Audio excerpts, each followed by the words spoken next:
On the last morning of June 1908, 80 million trees fell down at once. Every trunk points away from one spot in the Siberian forest. In that spot, nothing. This is file number 21, a censored expedition log. Someone stopped the questions. Inside the folder, a hand-drawn map. Thousands of small pencil strokes. Each stroke is a fallen tree. The strokes circle an empty center, like iron filings around a magnet that is not there. The place is called Podkamenная Tunguska. The event, 1908. The expedition, 19 years later. Whatever came down that morning was seen 400 miles away. It was heard even farther. And when men finally reached the center of the map, this file was the result. The first pages are old interviews, copied out by hand. Reindeer herders of the Evenki people were camped along the river that morning. Family after family told the same story. The sky split open. A second sun rose in the north and slid across the heavens. It was brighter than the first one. Some men covered their eyes and still saw the light through their hands. Then came the heat. The herders described it as a wall, warm air that struck their tents like an open hand and knocked grown men off their feet. After the heat came the sound, thunder that rolled on and on, cracking windows at a trading post hundreds of miles to the south. Closer in, herders found their reindeer scattered, their storehouses burned, and the forest around them gone. The file names one witness. A farmer called Semenov was sitting on his porch at the Vanavara trading post, 40 miles from the center. He said the sky in the north split in two and fire covered the whole forest. Then the blast threw him off the porch. His shirt felt like it was burning. 40 miles from the center. The Earth itself kept a record. That morning, seismographs across Europe and Asia drew a sharp jump on their drums in cities that had never heard of the Tunguska River. For several nights afterward, the sky over Europe would not go dark. In London, people stood in the streets at midnight, under a glowing sky, and no one knew why. No one connected it to Siberia for years. And then, nothing. No expedition. No inquiry. Russia was busy with war, and then with revolution, and the site was 1,000 kilometers from the nearest railway. For 19 years, the largest blast in recorded history sat in the middle of the taiga, unexamined. The next page of the file is dated 1927. A mineralogist named Leonid Kulik had finally convinced Leningrad to fund an expedition. Kulik expected a meteorite. That was the whole plan. Find the crater, find the iron, bring back the proof. Getting there nearly broke the expedition. The log describes weeks of travel by horse, by sled, and then on foot, hauling supplies through swamps that swallowed men to the waist. Evenki guides led them as far as the burned country. Then several of the guides refused to go on. The guides had a name for that valley. They said it belonged to Ogdi, the god of thunder, and that he had cursed the ground. Kulik wrote it down without comment. His men went on without them, following the frozen river north. And in the spring of 1927, they climbed a low ridge above the Makurta River and stopped. The log entry for that day is shorter than all the others.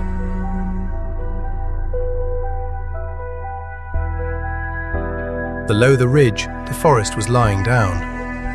Flattened trees covered the hills to the horizon. Millions of trunks, stripped bare, silver with frost, all combed in the same direction, like wet hair. Kulik wrote that he could see no end to the destruction. It ran farther than his instruments could measure, and every fallen tree pointed the same way, back toward where he was going. For days they walked against the grain of the fallen forest, following the trunks toward whatever had knocked them down. The trees were a map that could not be misread. With every hill they crossed, the lines drew tighter. Kulik was certain now. At the center there would be a crater, a hole punched in the world, and at the bottom of it, the iron.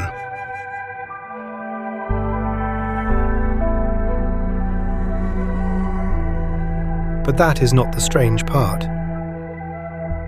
At the center, the exact spot that every tree on the map points to, the forest was still standing. Dead trees, scorched black, stripped of every branch, standing upright in neat ranks like telegraph poles. At the one place where the blast should have hit hardest, nothing had been knocked over at all. Kulik walked among them for hours.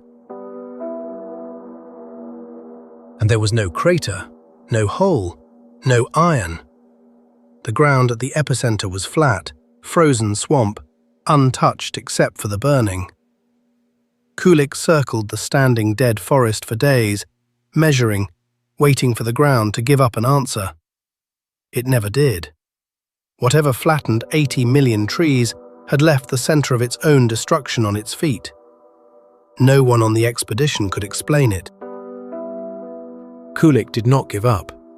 He came back the next year, and the year after that. His teams drained the bogs. They dug shafts into the frozen ground, meters down, looking for buried metal. They found peat and ice and roots. One round pit that looked promising turned out to be natural, with an old tree stump resting at the bottom. Not 1 gram of meteorite was ever found.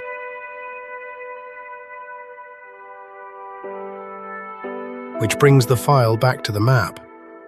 It is drawn in pencil on survey paper, worn soft along the folds. Thousands of small strokes, each one a measured fallen tree, radiating out from a blank circle at the center. It is the most complete piece of evidence in the folder, a compass with 80 million needles, and it points, exactly and forever, at an absence. The last pages are official.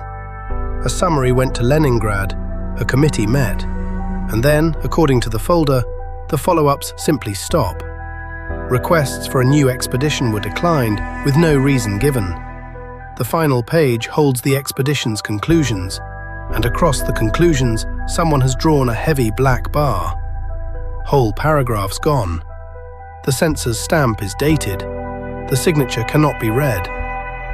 One detail survived the censor. Clipped to the last page is a small photograph of the standing dead trees, and under it, in Kulik's own hand, a single measurement, underlined twice. The height of the trees at the epicenter. They were not bent, not one of them. Why that mattered enough to underline twice, the file does not say. Science has offered an answer since. An airburst, a comet or a stony asteroid exploding miles above the ground, so the blast came straight down at the center and sideways everywhere else. It fits the standing trees. It fits the missing crater. It does not explain why the inquiry stopped, and it does not explain what is under the black bar. The record ends exactly where the questions begin. In the folder, the map goes back on top. It folds along its worn creases, one panel at a time, and the empty center disappears into the dark of the paper. The herders are gone. Kulik died in a prison camp in 1942, still planning his return. The forest has grown back, but under the new trees, the old trunks still lie where they fell. All of them, in order. The forest still points at the thing that was never there.